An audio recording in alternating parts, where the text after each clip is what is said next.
Hello, and welcome to today's show, Legacy Living, Make Your Life Count. I'm your host, Dr. Gloria Burgess, international leadership expert and trusted advisor. Welcome to Legacy Living, Make Your Life Count. I'm so delighted that you joined me today. I have a very special guest on our show. His name is Ari Weinzweig. Now, just a few years ago, Ari was named one of the world's 10 top CEOs by Inc. magazine. Ari is the CEO and co-founding partner of Zingerman's Community of Businesses. Now, that's a mouthful. This community of businesses includes Zingerman's Delicatessen, Bakehouse, Creamery, Catering, Mail Order, Zing Train, The Coffee Company, Roadhouse, Coffee Manufactory, Events at Corman Farms, Miss Kim, and Zingerman's Food Tours. Wow, that is quite a community. Zingerman's is located in Ann Arbor, Michigan. And, those of you who are regular listeners to this show, I'm just going to say, go blue. That's one of my hometowns. Now, Ari was recognized as one of the who's who of food and beverage in America by the 2006 James Beard Foundation. He was also awarded a Bon Appetit Lifetime Achievement Award among his many recognitions. Ari is also a prolific author. He has written a number of articles and books, including Zingerman's Guide to Good Eating, Zingerman's Guide to Giving Great Service, Zingerman's Guide to Better Bacon, and Zingerman's Guide to Good Leading, Part 1, Part 2, Part 3, and Part 4. And each of these books have a unique focus. In this 4-part series, there's building a great business, being a better leader, managing ourselves, and the power of beliefs in business. And all of Ari's books take the perspective of what he calls a lapsed anarchist. A lapsed anarchist, that's right. Now, you will hear more about what that means during our conversation today.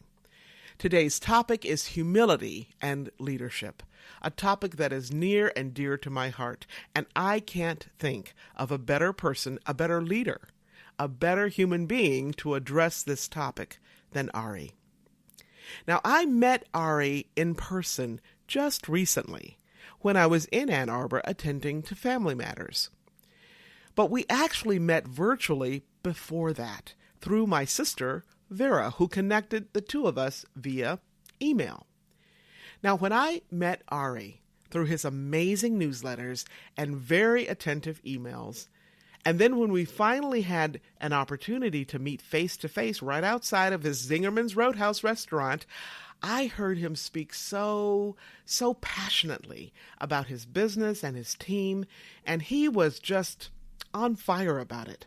So I can't wait to host this incredible, humble human being, my friend and colleague, Ari. Now, before I bring Ari on, I want to take just a moment, to connect the dots between today's topic on humility and leadership and legacy living.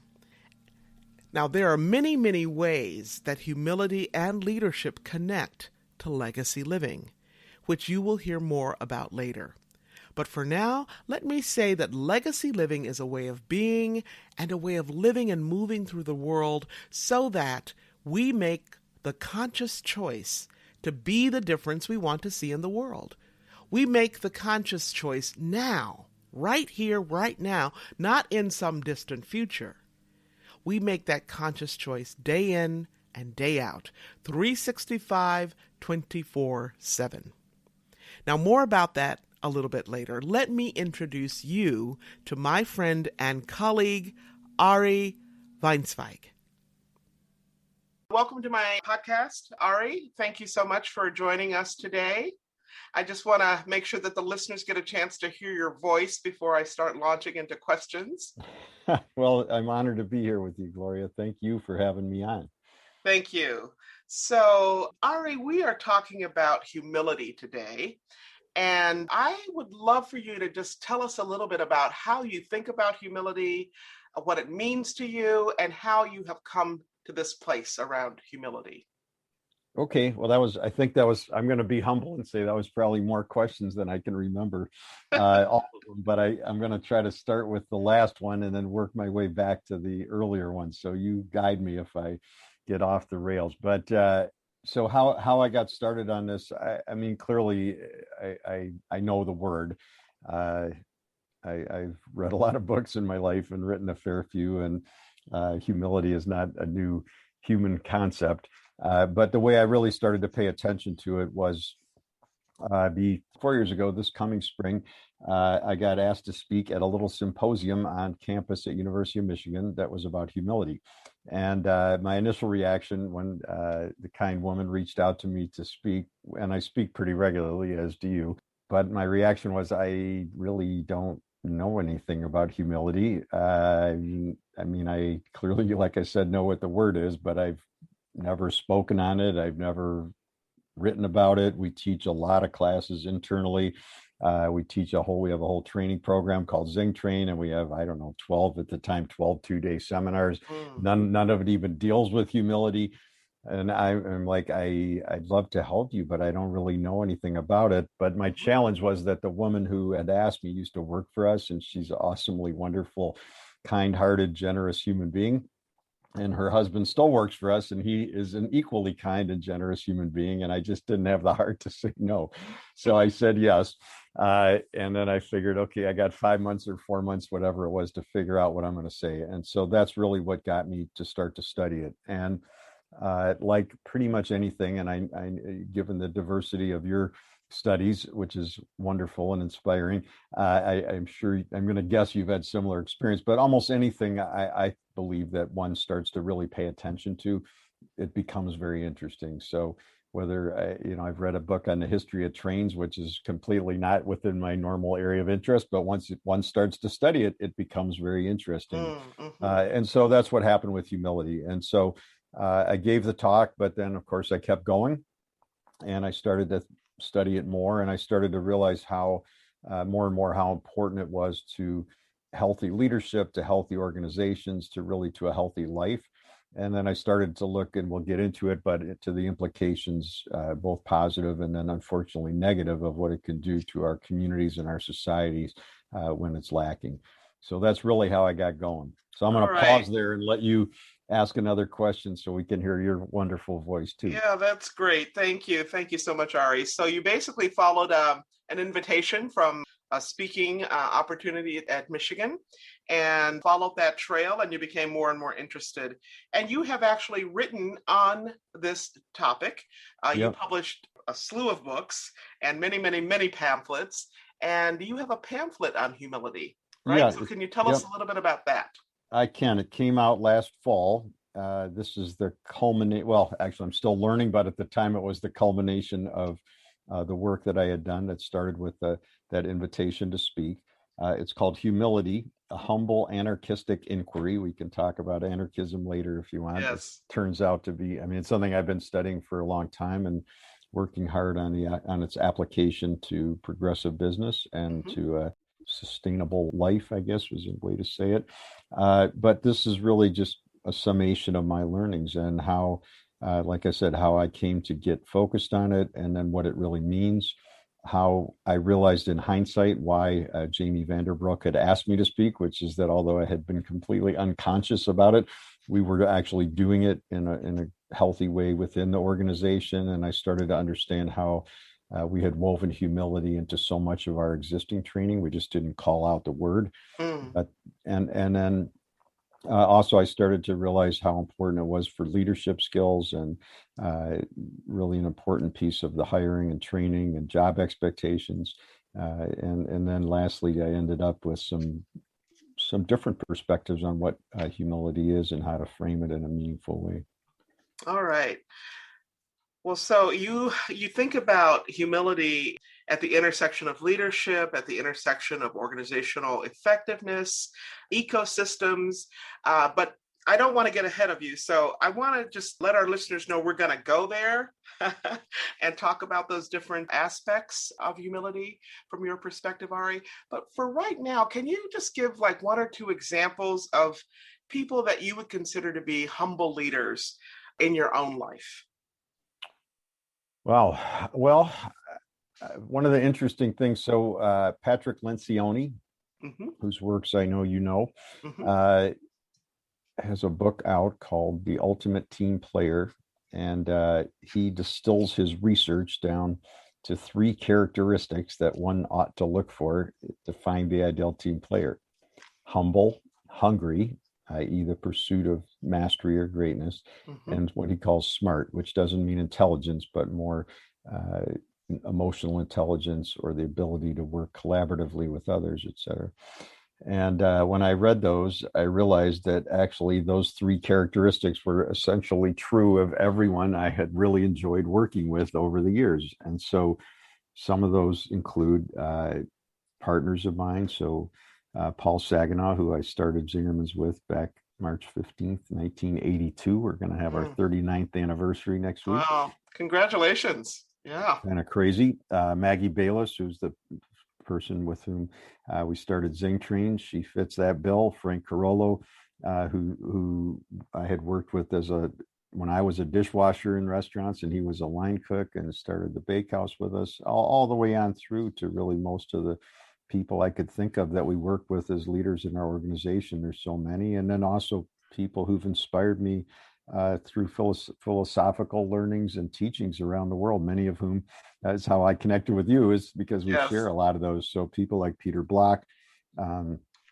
Maya Angelou, people, I just was quoting Toni Morrison and for the e-news I'm working on today. I mean, all of these people, I got Bell Hook's book on love at the top of my stack. I mean, they're all people who are coming in their own imperfect ways, like all of us, from places of humility. And Hmm. so I think really who's not humble, and I don't say this to place blame, but I mean, it's the people who act full of themselves. And I have come to believe mostly that comes out of their own internal insecurities and anxieties, which we all have, just that's how they deal with it. And in my experience, it's not the most wonderful way to manifest it in the world. Yeah. But I believe most of us have the same anxieties. It's really and the same self doubts. And um, I'm trying to remember her name. I was just listening to a wonderful scholar did an interview uh, with Brene Brown, and she was sharing her own anxiety as a Black woman who had achieved. She's written a wonderful book and great achievement, and she was talking about her self-doubt. And I'm thinking I have the same self-doubt, and I'm Mm. 39 years in business, in a world-renowned business with whatever we have, 550 employees. And I still feel that doubt every day. I feel like I'm falling short, and I don't know if it's legit. So I really believe it's a universal truth, and then what we can learn to do is to manage that anxiety in a healthy way. Yes, yes. Thank you, Ari. So I am wondering if you can paint a picture for our listeners. I read a quote, and I don't know if this is your quote or somebody else writing about your work, Ari, but it talks about Mozart and music. Hmm. And it Yeah, I said, wrote it. Mozart once said that music is not in the notes, but in the silence in between, and Yep. that humility is analogous to that, in that humility is the space between the sounds. And I love that image. And so I'm wondering if you might talk about either yourself or one of your colleagues or somebody else that you mentioned and how they manifest that space between the sounds. I mean, it sounds poetic and lyrical and lovely, but what does that really look like on the ground? Well, I think in a way it's a funny thing, but it actually doesn't look like anything. That's why it's the space between the sounds. It's it's part of what has happened in the world, and I don't know that it's really new, but I guess it's probably been exaggerated and exasperated in recent years. It is those who make the loudest noise get the most attention. And I think humility by definition means that, of course, there's times for us to speak, and of course, there's times for us to, in quotes, make noise through our actions. But sometimes, many times, oftentimes, it's really through our silence and our ability to keep our mouths quiet and to let others step forward and lead, to ask better questions, and to watch as others develop and grow and learn to struggle and collaborate as we are, because we're all struggling.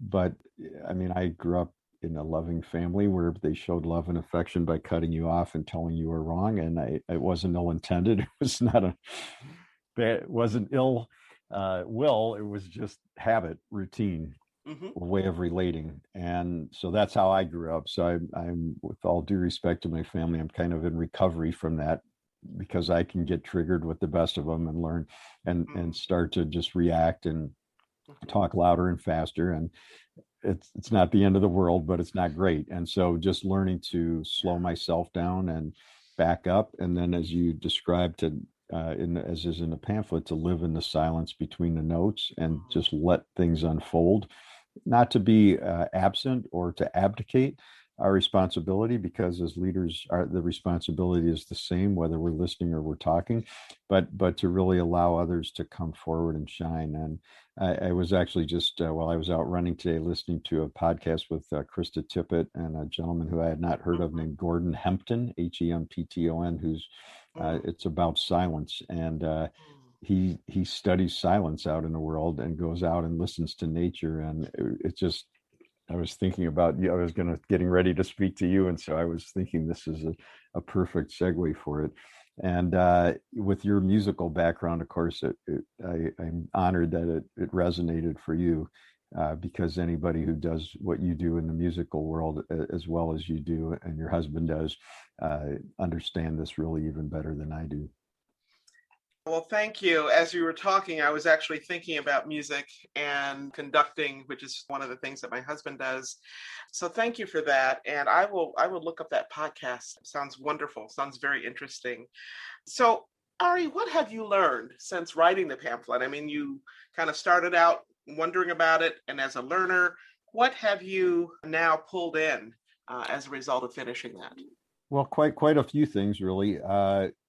I'll start with a couple and we'll see where we go with that. But so one big one was I before I had started this work, I think it was clear to me, of course, that people who were very full of themselves and who were not able to ever sit in the silence, but needed to be the noise in the notes, not the silence between the notes. That clearly people, and we all have ego, when we get caught up in that ego and we take it to a exaggerated state to dominate others, either emotionally or in some cases physically or politically or spiritually, and in very bad cases in an abusive way.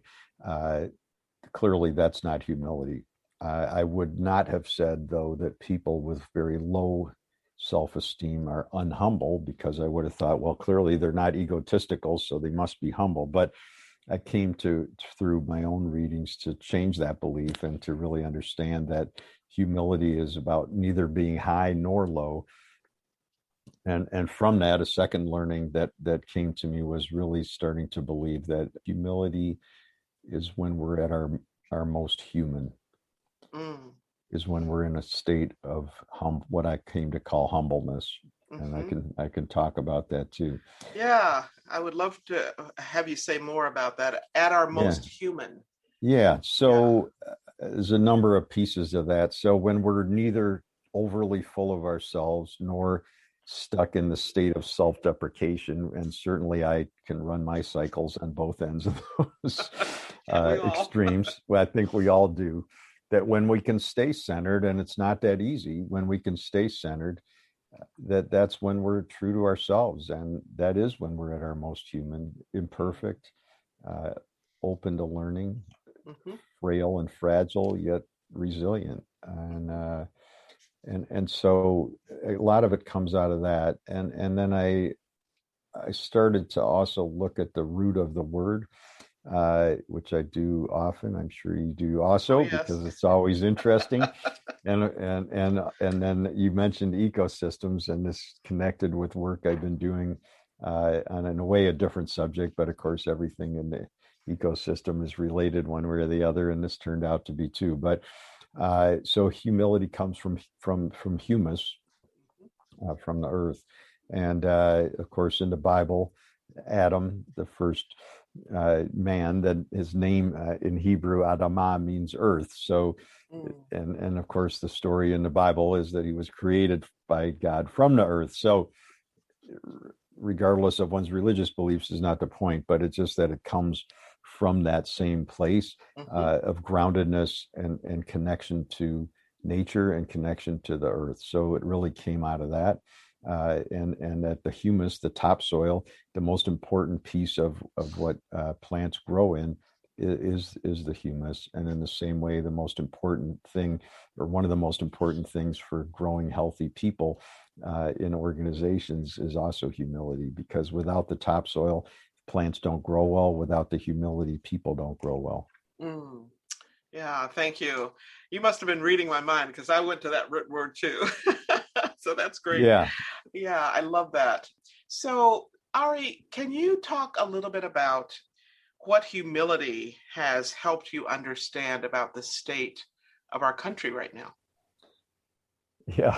I when I started this study, I didn't really realize at all how important it was going to be in the context of what you just said, of understanding the state of society, not like the society, and I'm a part of it, so I'm not looking at it as an outside critic. We're all part of the problem, and we're all potentially part of the solution. But I didn't know when the pamphlet was going to come out, it was not planned as some sort of massive social statement and commentary. It was just work I'd been doing for a long time. But a couple of very current event related subjects that are at hand. So one is, if we're in a state of what I now would refer to as humbleness, and we can come back to that in a bit, but if we're in a state of humbleness, we're not better than anybody, and we're not worse than anybody.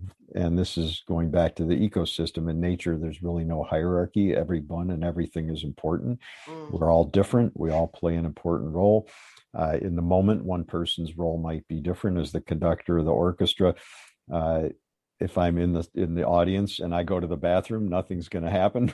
If you do, the show's in big trouble. Doesn't make you a better person or me a worse person. It just means in that moment you have a particular importance. So it's not. This is not to deny that important role that you play, but it just to not tie value as a human being to the role people are playing, or of course to age, gender, race, religion, political beliefs.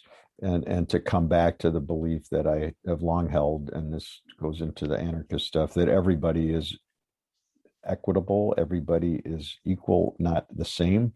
In fact, no two people are the same, but everybody is equal, and that everybody is an important, creative, intelligent human being, and that my job, and I don't get it right every day, my job is to treat them with dignity and honor them for who they are. And that's a never-ending challenge because I fall short. But that's that work. So if we're all coming at our lives treating everyone as an equal, then racism can't exist, because racism, anti-Semitism, the belief women can't be leaders, these things all come from hierarchical thinking, which is so implicit, embedded in our culture, that all of us, me included, grew up with it, and we don't even know it's happening. I tell the little anecdote in the book, in the pamphlet, which I didn't make up, but of the two fish swimming along, having a conversation, and the one fish says, "Yeah, that guy, he's like a fish out of water," and the other fish goes, "What's water?" And that's really what I've come to realize hierarchical thinking is like, and it's so endemic that people unwittingly we just fall into it. So people say, like, what's the most important thing we need to know? What's the key element? What's the biggest mistake you've ever made? What's your biggest success? What's your proudest moment of your life? And I'm thinking, in hindsight, in a natural ecosystem model, why do I have to pick?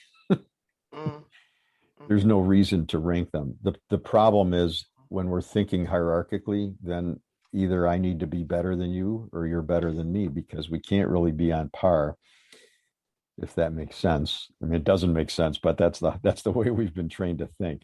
And there's a second piece of this too, which I think is antithetical to true humility, and that's that we've been trained to hold the belief that we can assign an identity to a group of people. Women do this. You know how men are. And then it degenerates from there into, this is how Black people are. This is how Jews are. This is how Catholics are.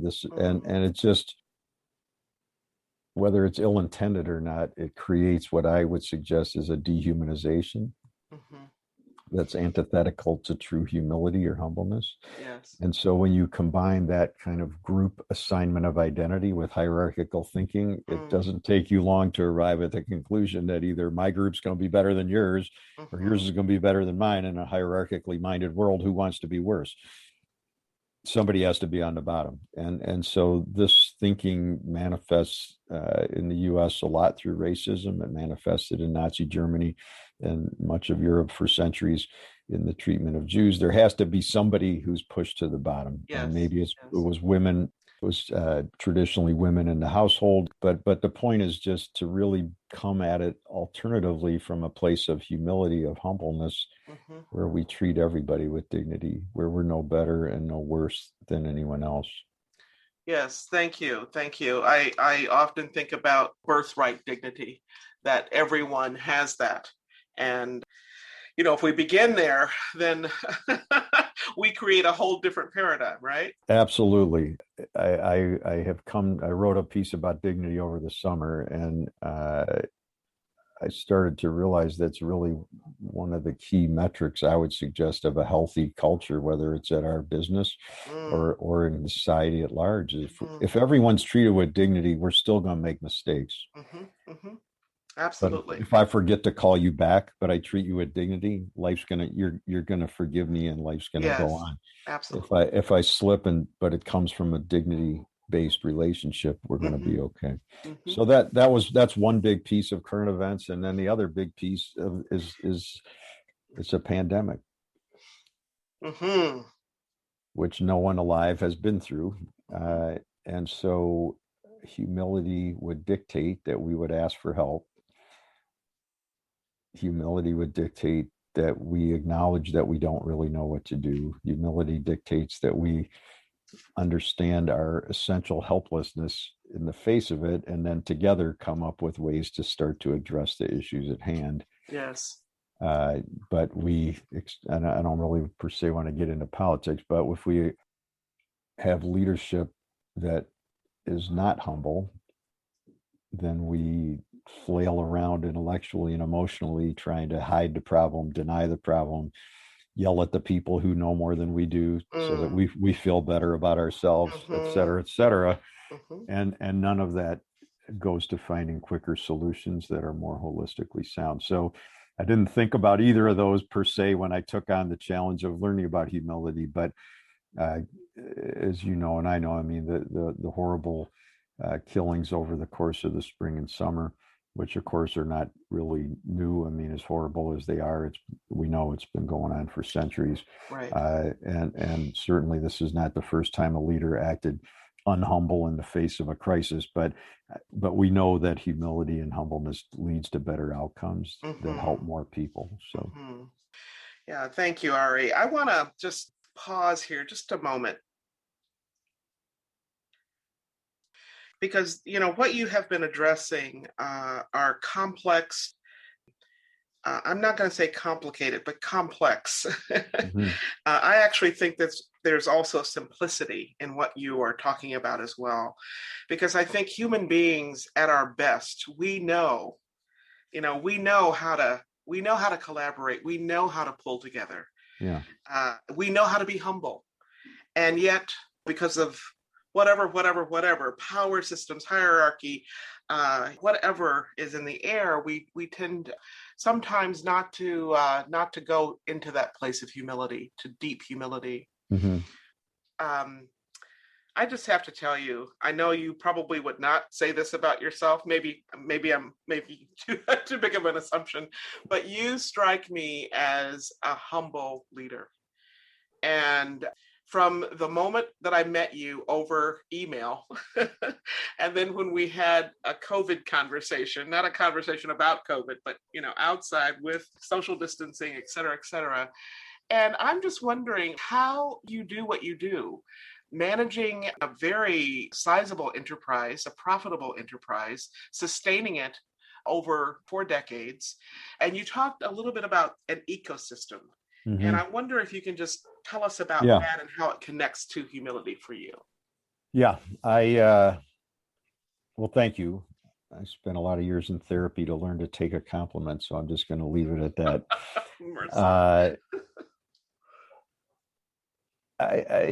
There's no one thing to answer your question. I mean, really, I guess it's funny, but because we're here in an academic community, I get interview requests from students weekly. Yeah.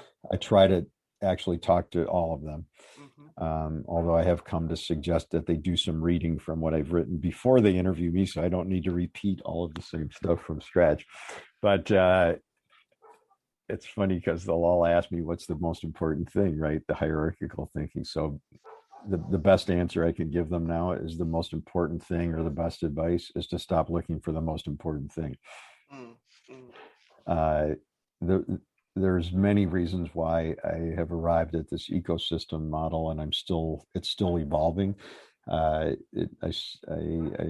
started thinking about it back when I was working on part 4 of the Guide to Good Leading series, which I mentioned is about beliefs. As I studied beliefs, and it became ever clearer to me that all of our behaviors, other than some instinctive reaction if somebody throws a rock at you or whatever, other than that, every action we take, including you and me being on this podcast together, the work that we do, how we relate to our significant others, the way we treat our colleagues or the person at the drugstore, all of that is based on our beliefs. And I started to realize that although no one really talks about those beliefs, or rarely talks about them, they are what underlies the actions. And so the image came into my head that the beliefs were very much akin to the root system of our lives. And that you couldn't see them, like I said, but what was happening above ground was always correlated. Alexander Berkman, the anarchist, once very helpfully for me said, you can't grow a rose from a cactus seed. So I came to realize negative beliefs will always lead to negative outcomes. You can make action and noise, as we've experienced nationally, but you can't really create healthy, positive outcomes except from positive beliefs. And that doesn't mean there's no problems, but you can have a negative belief about a problem, like we're victims, or you can have a positive belief, which is, this is horrible, it's a tragedy, it's terrible, let's get to work and try to do something about it. And then from there it grew, and I started to realize the culture was like the soil, because anybody who does agricultural work, and I'm a city kid, but I've been learning, and my girlfriend's a farmer, the soil's always what holistic farmers, sustainable farmers, organic farmers always talk about: feeding the soil, because when the soil's healthy, the plants are going to do better. And it's the same in organizations. So if you put you and me, with all due respect, on a 5-year tenure at a fast food franchise with a not super great franchisee, we're just going to be 2 more cynical people counting the minutes till we can get out of work. And it's not said disrespectfully to you or to me. It's just, if you're in an unhealthy soil, it's very difficult to sustain. And then it kept going, and hope started to appear as the sun, because we all go towards hope. I think you can see that, unfortunately, through behaviors of the last year on a political level. Even when the hope is negative or destructive in the long run, people still go, hopeless people will still, when hope comes for them, will go towards it. Spirit of generosity, I started to see like water, because nothing grows without it. Purpose, I started to see as air, because I was reading Rebecca Solnit, whose books I love. And she asked what I know she didn't invent, but I saw it in her book, so I give her credit, which is what goes faster uphill than downhill. And I had no clue. And the answer is wind. So I realized if wind or air is purpose, of course, when we're purpose driven, as you know from your own books and your teaching, we'll go work way harder at something difficult that we believe in than we will at something we don't believe in, even if it's easier. Mm-hmm. Anyway, the concept has continued to evolve, and now it's becoming clear that it's a whole book unto itself. So it's probably going to be part 5 in the series. Wow. But I like it for many reasons. I think I have like 20 on my list, but just to give you one or two, it's not hierarchical, which we talked about earlier. Another thing is that everything impacts everything else. And so hierarchical thinking leads us to wait things out and to say, hey, the elephant is clearly way more important than the bee, because look how big the elephant is.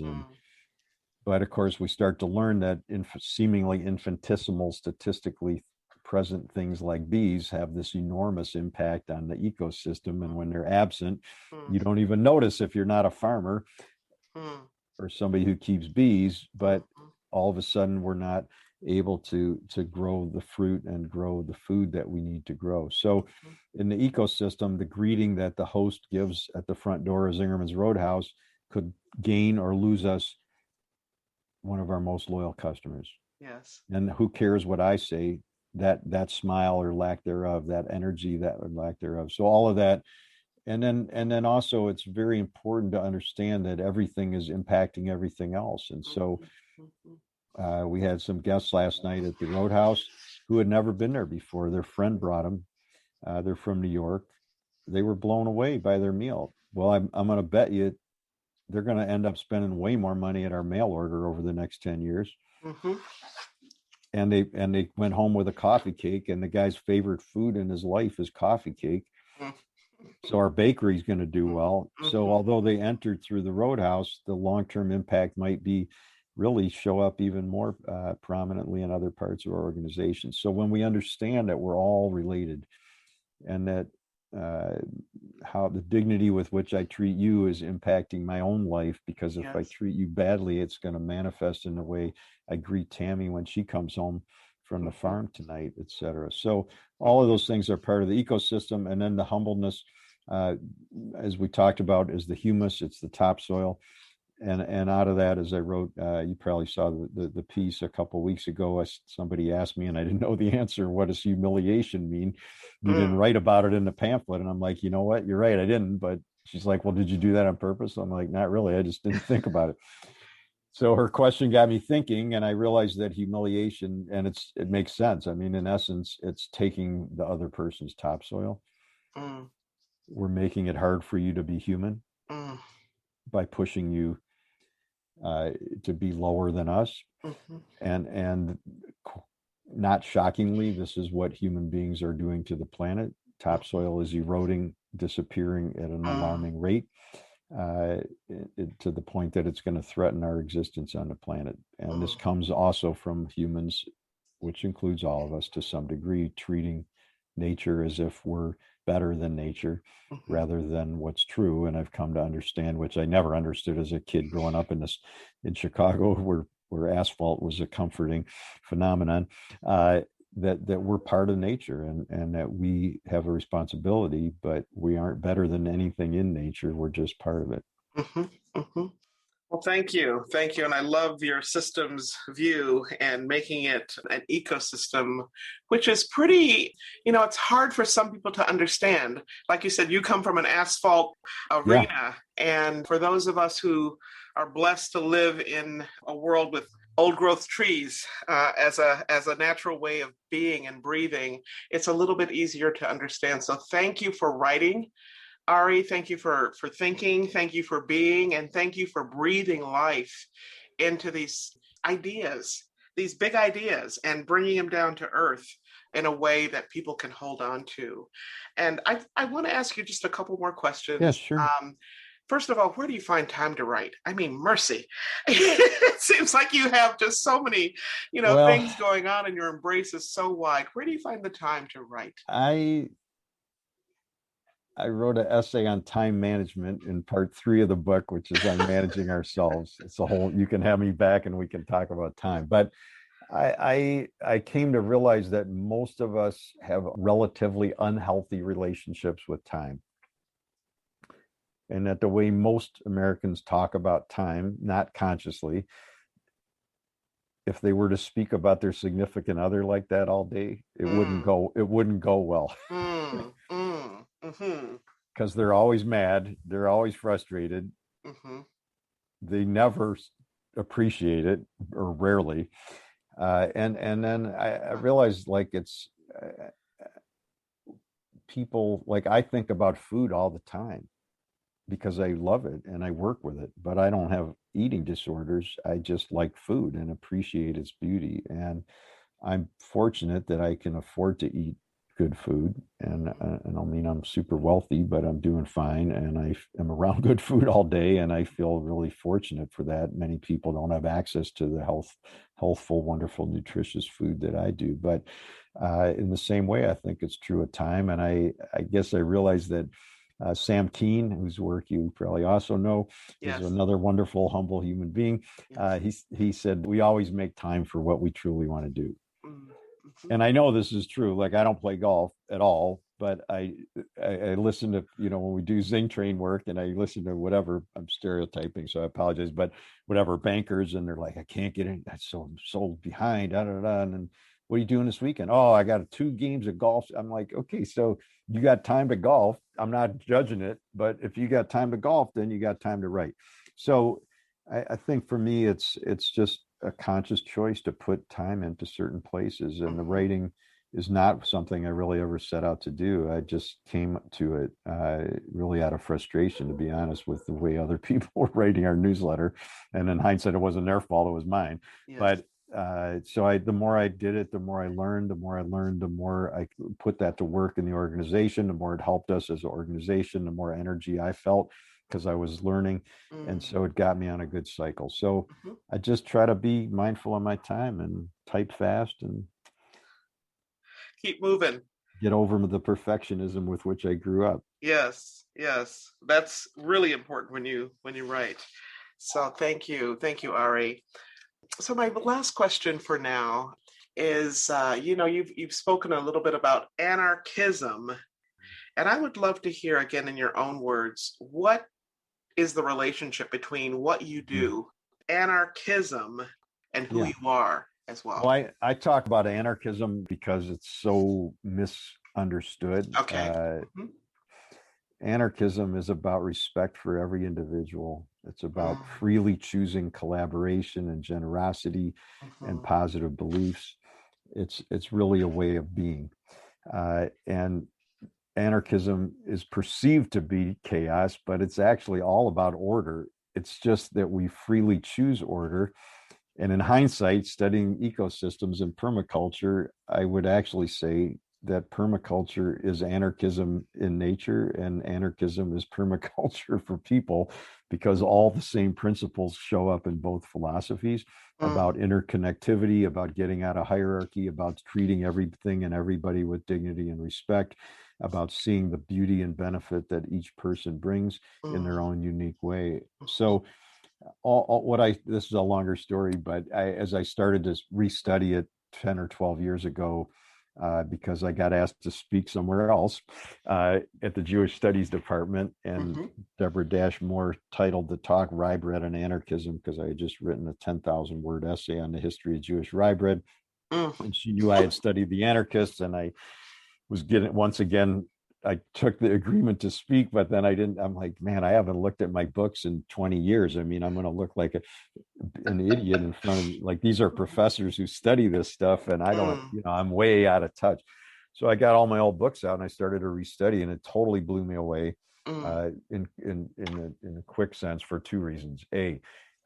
I had not realized how much what Paul and I and everyone around us had created was aligned with a lot of those anarchist beliefs that I hadn't consciously done, but it was happening anyway. And then B, even more importantly, it just totally hit me upside the head, is how much what's now called progressive business was aligned with anarchist thinking. So getting out of hierarchy, self-organizing work teams, flattening organizations, engagement. These are all, take away the business speak, it's all anarchist stuff that was being written about 100 years ago, because anarchism came as a reaction to the dehumanization of the Industrial Revolution. It's the same, although Many of them did not deal with race very well at the time, but it's the same dehumanization that was done that justified racism and hierarchical thinking around the made-up concept of race, which of course is a whole nother subject that and teach very beautifully about. So it really, I started to realize that all of this stuff you and I have been talking about for the last hour, treating everyone with dignity, positive beliefs, including everybody actively, these are all the themes of progressive life in organizations, and they're all themes that are embedded in anarchism. And interestingly, Gustav Landauer, who's an anarchist whose work I never read in school because at the time it was only in German, which I'm afraid I'm not able to read, but it was translated about 15 years ago by a guy named Gabriel Kuhn, which allowed me to read it. And it's wonderfully inspiring stuff. He was a good friend of Martin Buber's. He was a pacifist, very spiritual guy. He said many interesting things, but one that totally blew me away is he said, I'm paraphrasing, but he said, the people who pursue the destruction of the state, which is a common theme in anarchist conversations, he said, it's misguided, because when you're trying to destroy the state, you're locked in a relationship with it in the same way that I was locked in a relationship with my mother while arguing with her and refusing to do what she wanted. But in hindsight, it was completely reactive. And so, although it felt like I was freeing myself, it's really freedom from, which is a very unfree way to be. Right. And Landauer said the answer is not to destroy anything, it's to go and create free communities where people can learn to treat each other with dignity, to think freely, et cetera. And when I read that, I was like, oh man, that's what we're doing. And the last quote, and I'll leave you alone, is Landauer said, which really helped me understand. He said, we have no political beliefs. We have beliefs against politics. And that made me realize that anarchism is not a political program. It's not about taking power. It's the opposite. It's a way of life. And it starts with how I treat you, how I treat Tammy, how I treat myself, so that it's not about gaining power. It's about being powerful in a humble way within ourselves. So yes. It starts with us, and it starts with me. Absolutely. Absolutely. So thank you so much, Ari, again, for being my guest on this podcast, for who you are, because that's where your leadership comes from, and all that you do in the world, at Zingerman's and in the community. I just have such high regard and respect for who you are, and just all that you bring. So thank you again. Well, thank you. I feel the same way. And one day I'm going to get out to Seattle or hear you on stage and see you at work. You got to see a tiny bit of what I do, but I look forward to more conversations to come. And thank you so much for the honor of being on the show. So inspiring. Clearly, Ari is a leader's leader. He makes a difference in his own life and in the lives of so many others in his own family and throughout the world in his work as the CEO of Zingerman's Community of Businesses. And as I mentioned earlier, Ari was voted one of the world's top 10 CEOs by Inc. magazine. Now you know why.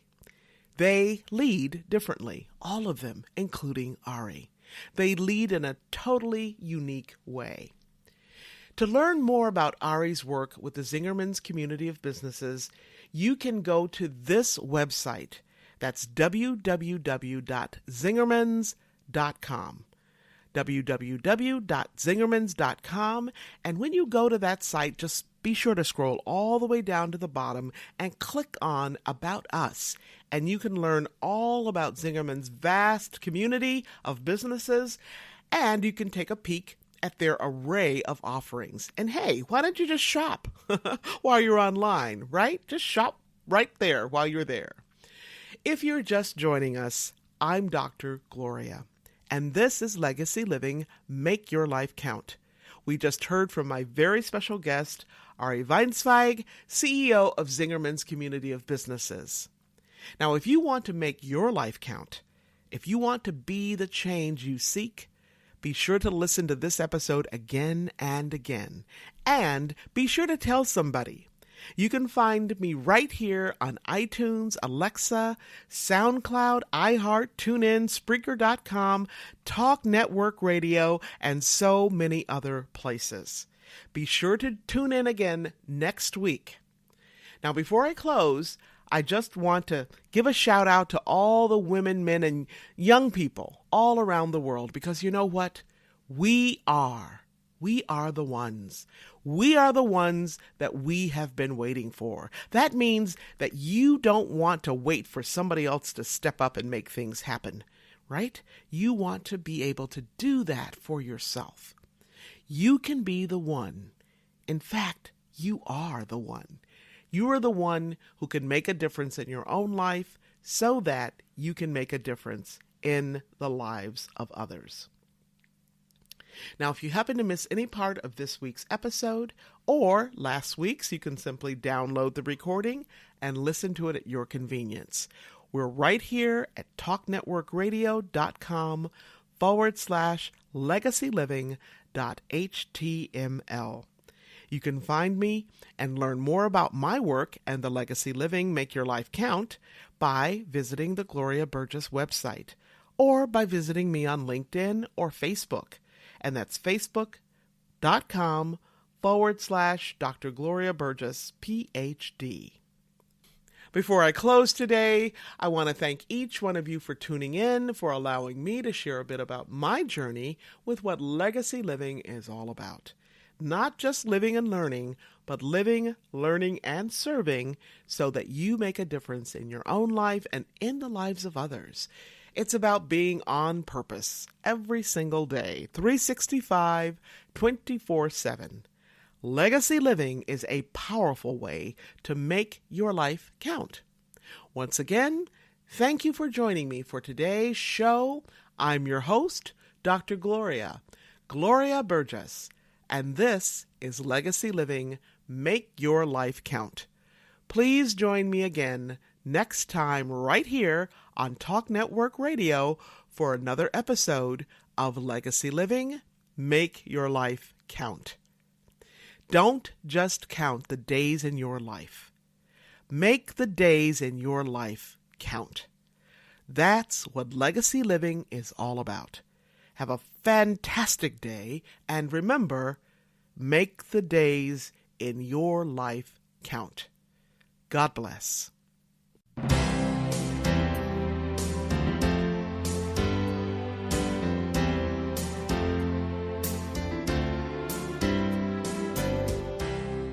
That's our show today. I'm your host, Dr. Gloria Burgess. I hope you'll join me again next time. Until then, don't just count the days in your life. Make the days in your life count. That's what legacy living is all about. Here's to you. Have a fantastic day, and be sure to make it a yes kind of day. Remember to celebrate the music of your life. Make the days in your life count.